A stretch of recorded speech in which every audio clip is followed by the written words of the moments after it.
In Japan, Genpei Toumaden is one of Namco's most beloved arcade games. It is wildly popular.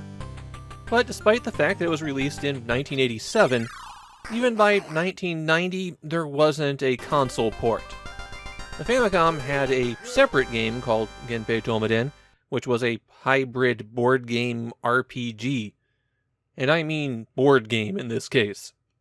So when Genpei Toumaden was released for the PC Engine in 1990, it was a very big deal. It became one of the games that the PC Engine was known for. Starting with a quick look at the original arcade game, it came out in 1987, and in a weird way, it feels like a follow-up to Namco's Yokai Dochuki. Both games involve trips through the underworld, very complex systems that are often hidden from the players, and secret stats that affect the end of the game. In some ways, Genpei Toumaden is the end of the line for Namco's weirdly complicated games with weirdly obscure requirements. The plot of the game is very loosely based on some real-life historical events. You play as Taira no Kagekyo, a legendary samurai who fought and died during the Genpei War, Japan's first big civil war. Kagekyo was notable enough that he appears in the Tale of the Heike, one of the oldest surviving novels. In the game, Kagekyo starts out dead and battles his way out of the underworld in order to take his vengeance on Minamoto no Yoritomo, Japan's very first shogun.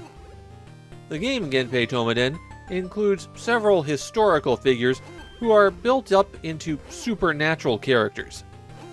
There's Minamoto no Yoshitsune, who was the shogun's younger brother, and the warrior monk Benkei, who's already had a PC Engine game dedicated just to him. Genpei Toumaden has three completely different styles of play.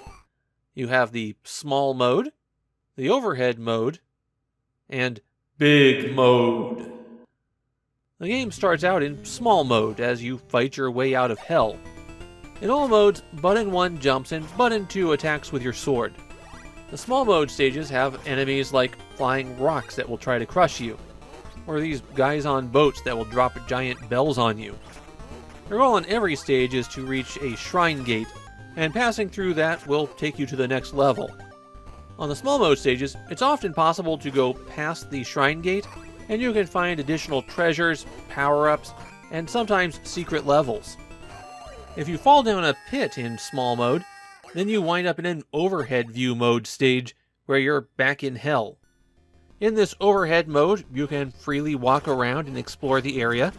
You'll find treasure chests you can smash open, plenty of enemies to chop up, and then if you're in the underworld, you encounter King Enma, who gives you your pick of several treasure chests.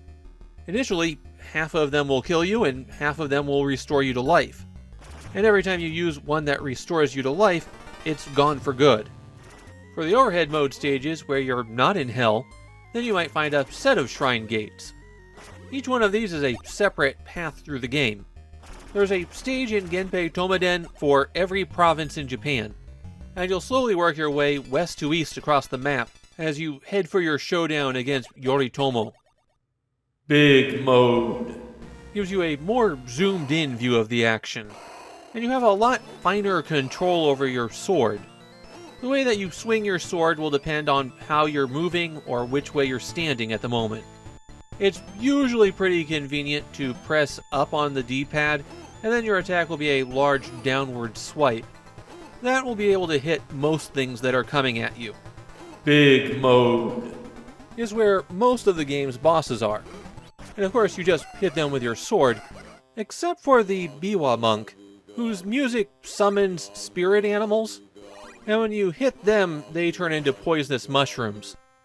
You can't approach the Biwa master, so you just have to endure him. Some enemies appear from spawners, and these occur in all three modes. All you can do to them is whack them to get them out of your way. Most enemies that you defeat will leave behind some kind of orb.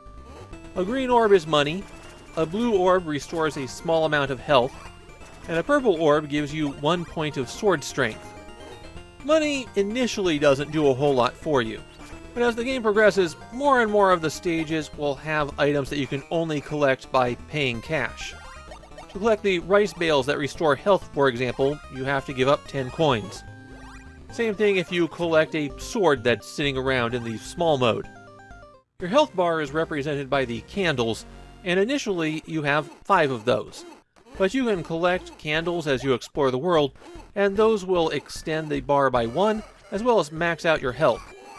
One convenient thing is that when you complete a stage, you always get restored to at least 4 candles of health.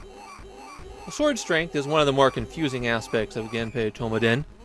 Obviously, the bigger the number, the more damage you do. But you risk losing some of your sword strength anytime you attack something that doesn't die. So hitting rocks with your sword is obviously a bad idea, but so is hitting bosses.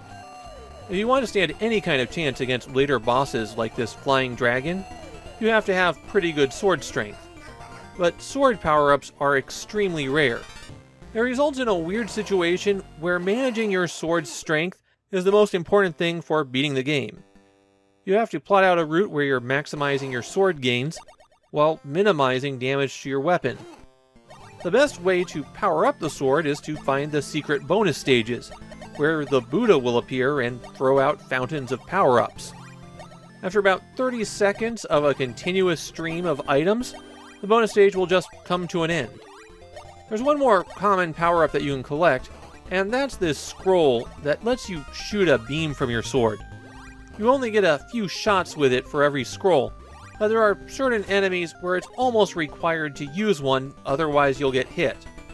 So this is definitely a situation where you do not want to have auto-fire on. If your health runs out, then it's game over. Now, Genpei Toumaden allows you to continue as many times as you like. You get to keep your money, but your sword strength always gets set to 7. That's actually extremely weak in the game, which means that after a certain point, if you continue, you're going to find the game to be virtually impossible. Genpei Toumaden is one of those games where there's a lot of secret features. Maybe the most notable one are the hole-digging aliens if you manage to reach Kyoto. So they're aliens in the Heian period in Kyoto, or Heiankyo aliens, a coded reference to a very influential computer and arcade game. You also find things like the flags from Rally X, or the battleship from Galaxian. Something that you'll quickly notice if you play Genpei Toumaden is that you rebound pretty far when you're hit by enemies, and you're not invulnerable after getting struck.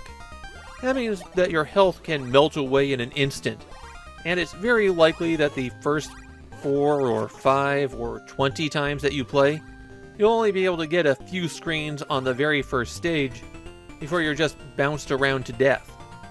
This is a brutally difficult game even before you deal with the hidden conditions to beat the final boss.